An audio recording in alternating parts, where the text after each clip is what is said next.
Luka began to respond, but the sky answered for him as the clouds above began to break, revealing patches of star-filled summer night. Moonlight filtered down, shimmering in the treetops.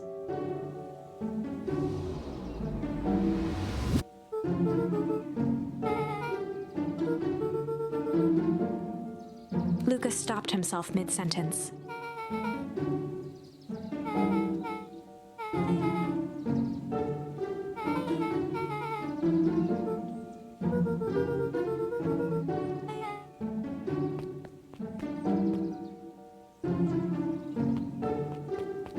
Luka saw Beck skulking by the gate.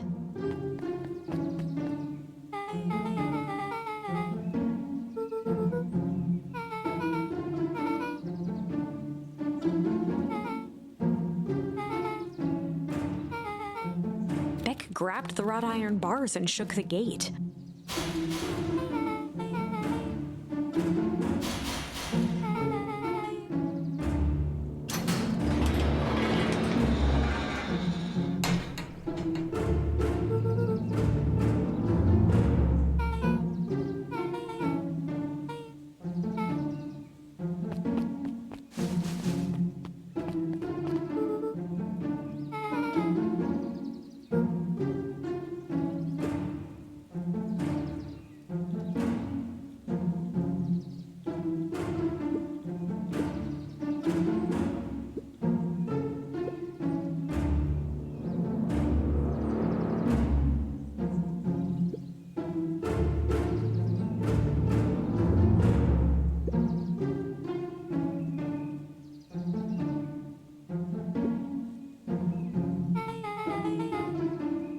Beck's voice was an excited whisper.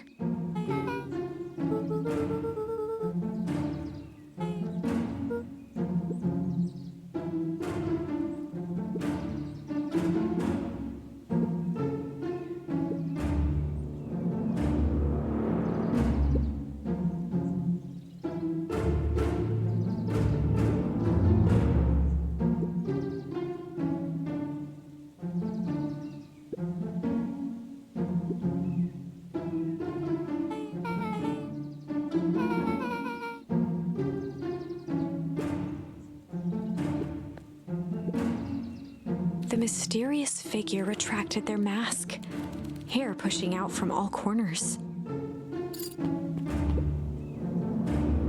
A chill ran down Luka's spine. His vision blurred. Beck stifled a sharp wince, and Luka looked down to see himself wrenching her hand.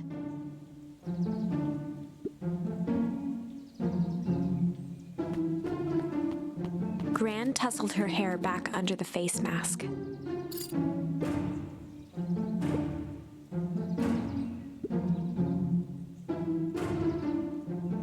Gran gave Eris a curt nod and disappeared into the night.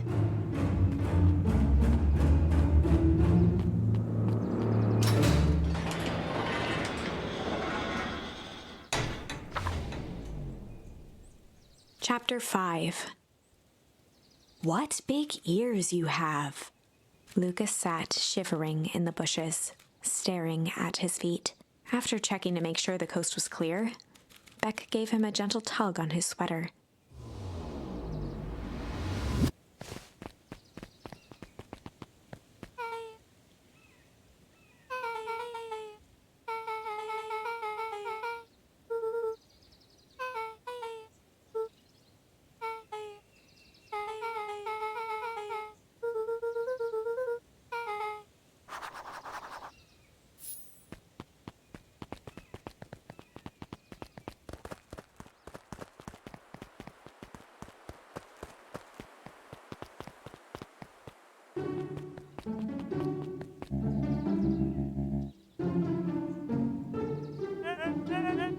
The clipboard finished writing with a scratchy flourish and looked up.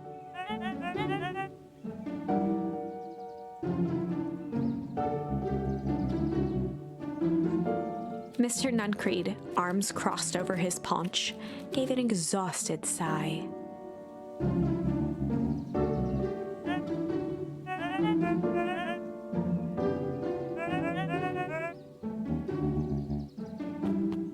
He snatched the pad and scribbled his name so hard the pen nearly snapped.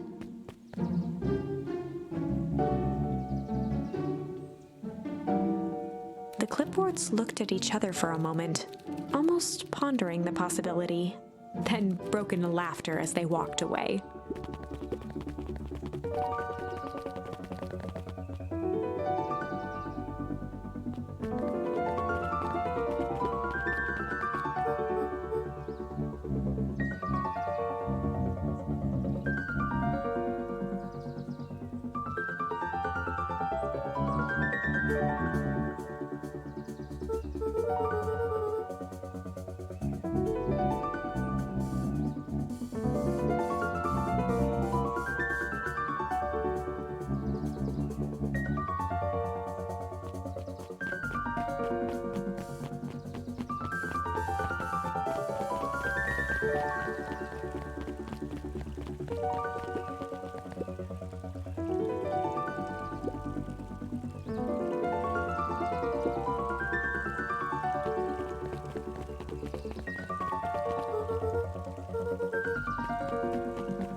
William Kerr and Gus Valentine proudly surveyed the half-covered festival banner.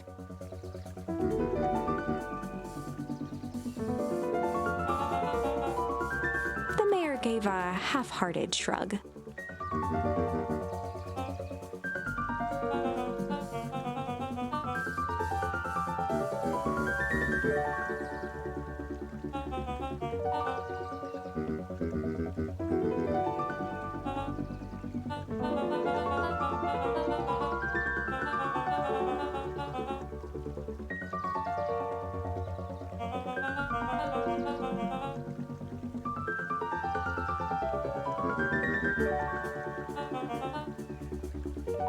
Kerr locked his arm on Gus's shoulder.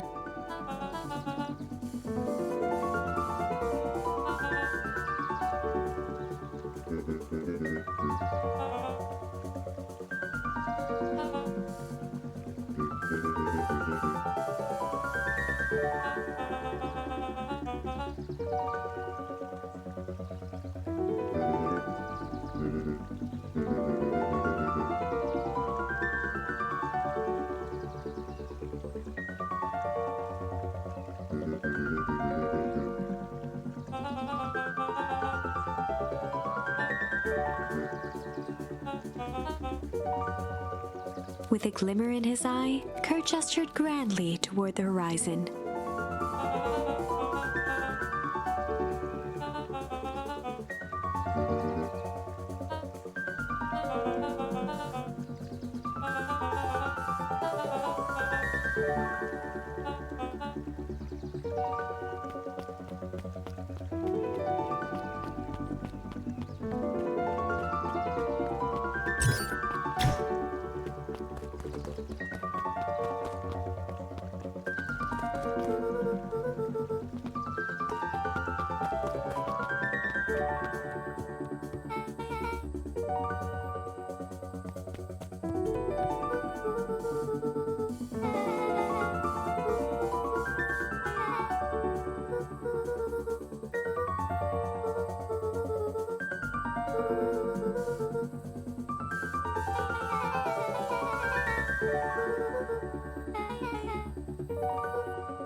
Luka gently bade good for skimming the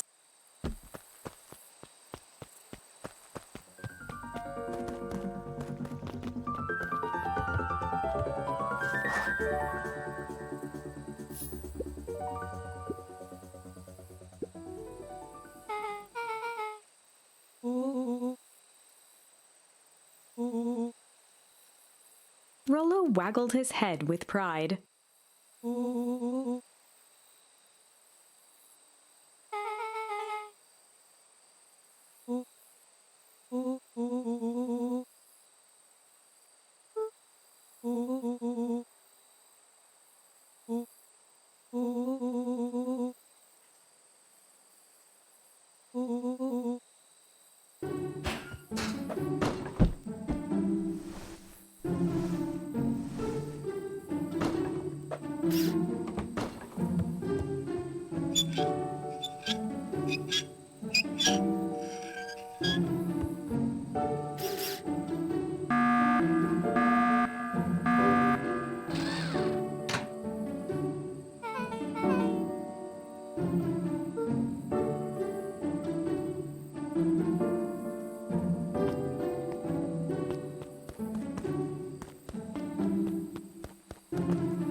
Luka sucked in a long breath.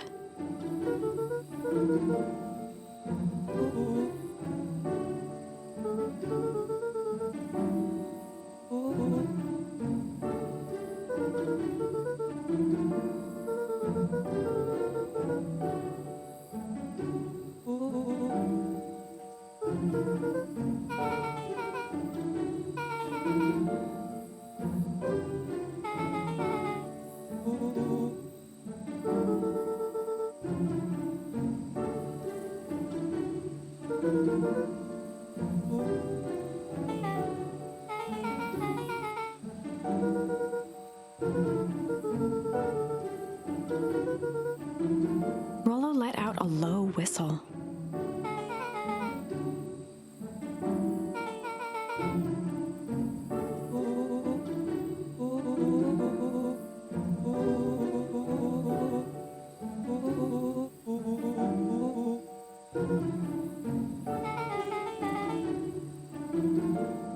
Rollo and Luka shot back a look.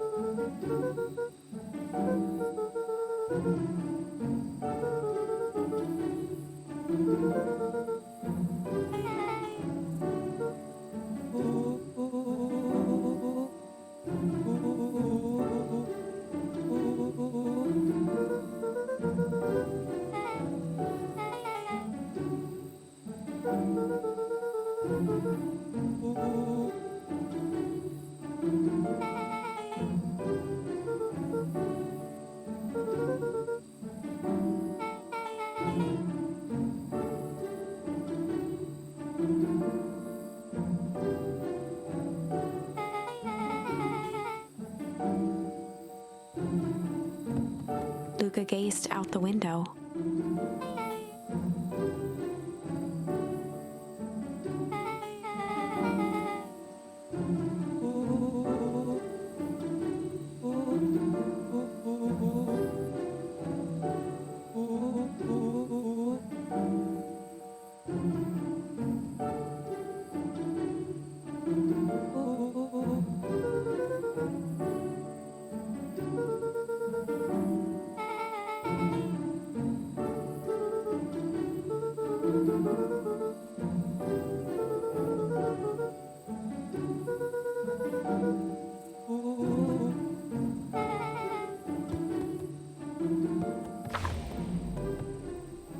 Chapter 6. Secret Lair. Summer forged ahead, but the nights only seemed to grow colder. Luka walked home slowly under the pale starlight, cautious to avoid any more surprises lurking in the shadows. Reaching home, he slipped quietly into bed, half dreading what they might discover the next day.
Luka and Beck rolled their eyes as Rollo strutted across the room.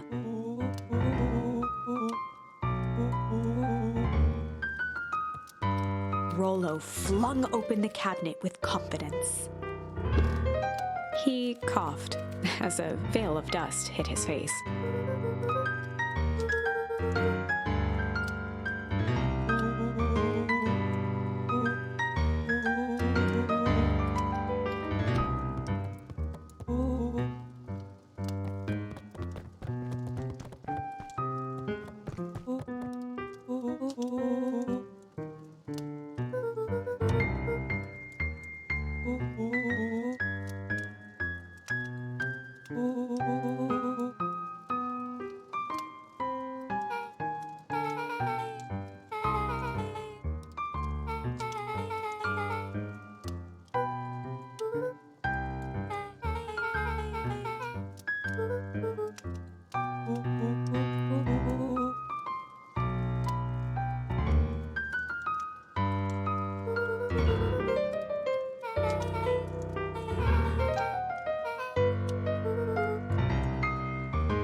A look of realization crept onto Luka's face. All three kids snapped to glance at each other, then sprinted in turn toward the kitchen.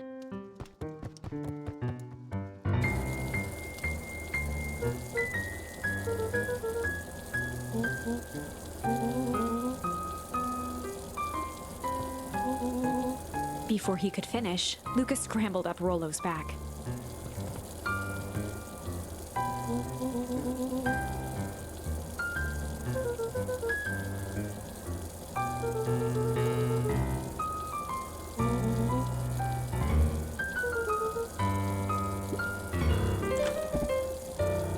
The three crowded around the hutch to peer in. With the glass doors opened, a perfect porcelain display gleamed in front of them. Their eyes searched for anything amiss, but the only distinct feature was its impeccability.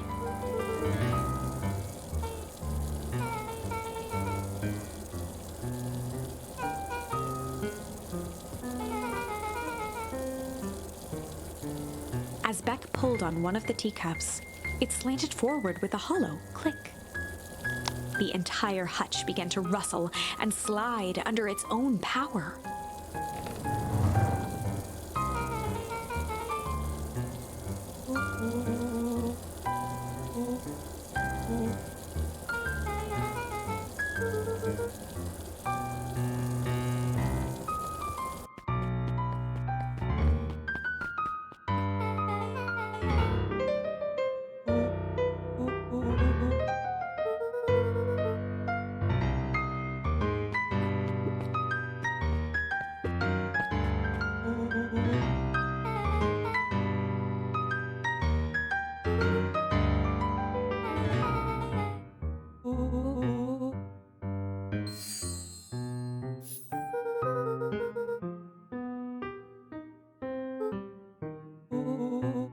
Rollo casually spun open a lid and dipped his finger in the jam.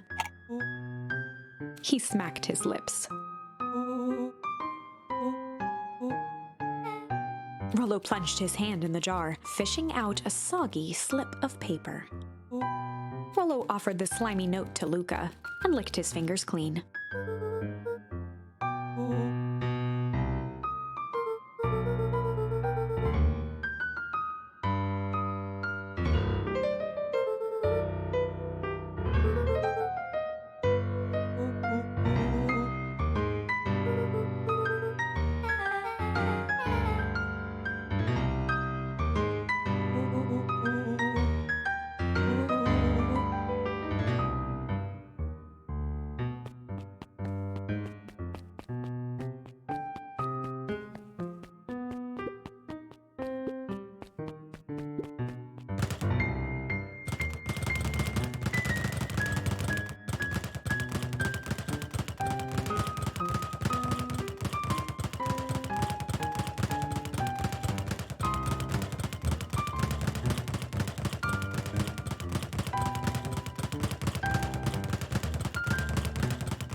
A spider web of string connected photos of people from the town, interspersed with hastily scrawled notes.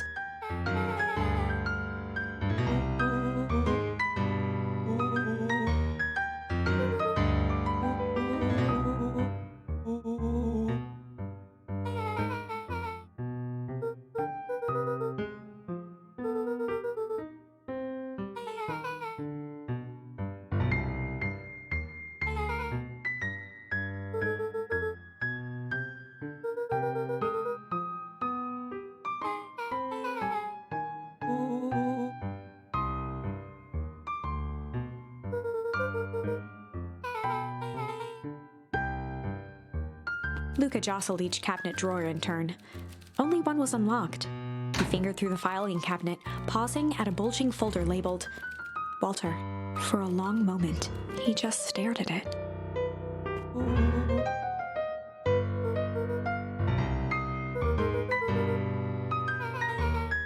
Luka nodded and caressed the label with his thumb.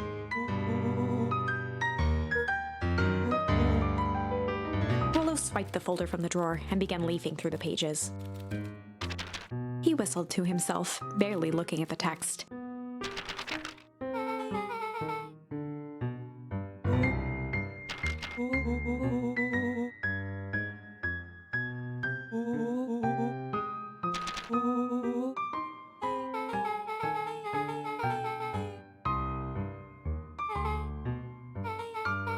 He stopped at a page and mimed holding up a monocle.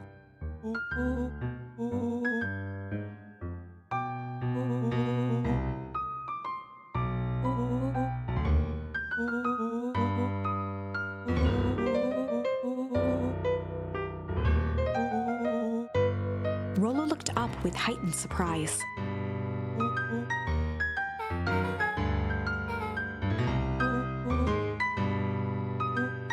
Rollo's finger traced across the page.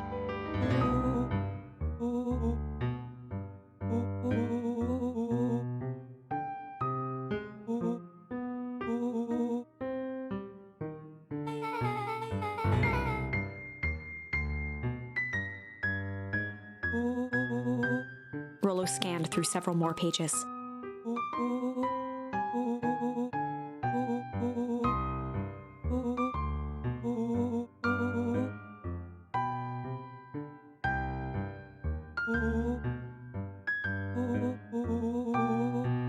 Luka, staring blankly at the cabinet this whole time, spoke softly. Rollo rustled the folder, trying to loose more pages. Luka frantically shoved the remaining cabinet folders, trying to find another labeled Walter.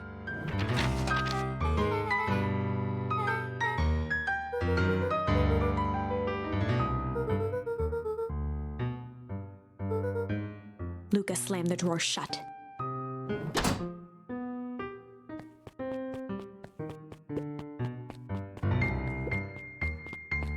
They crowded around a worn-down old map of Beacon Pines.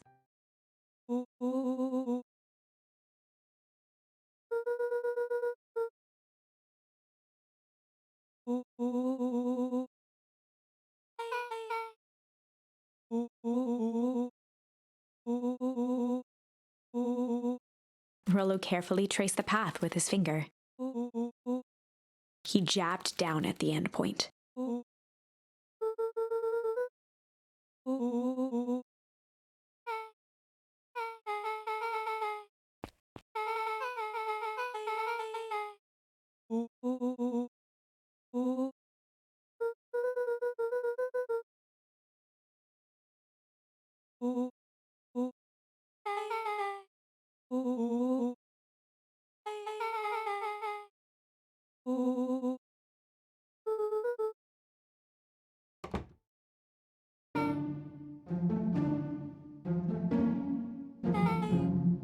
Luka looked up from the map.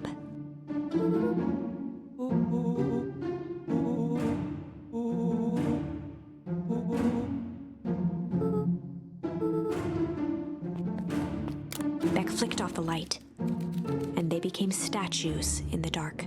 Overhead, creaking floorboards bent under slow, deliberate steps.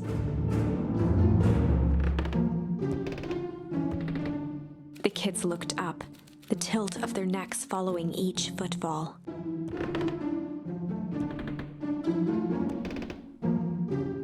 Then suddenly, it stopped.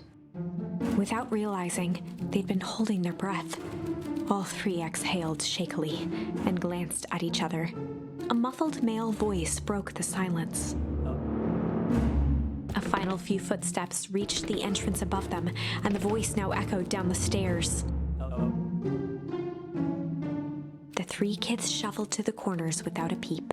As he began to descend the stairs, the man's voice punctuated every new step. Thump.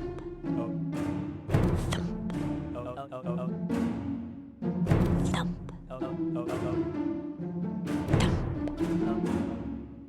Thump.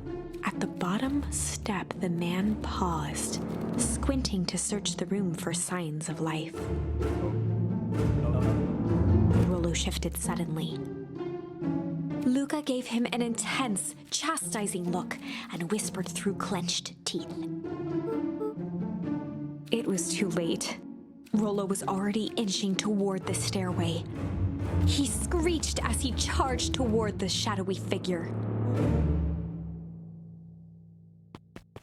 With all his weight, Rollo tackled the man to the ground.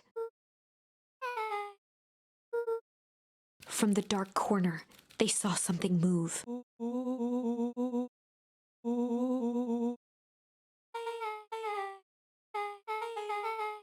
Luka scrambled to the hunched figure on the ground. Pressing his fingers to the man's neck, he sighed with relief. As Beck flicked back on the light, Luka and Rollo both gasped in stereo.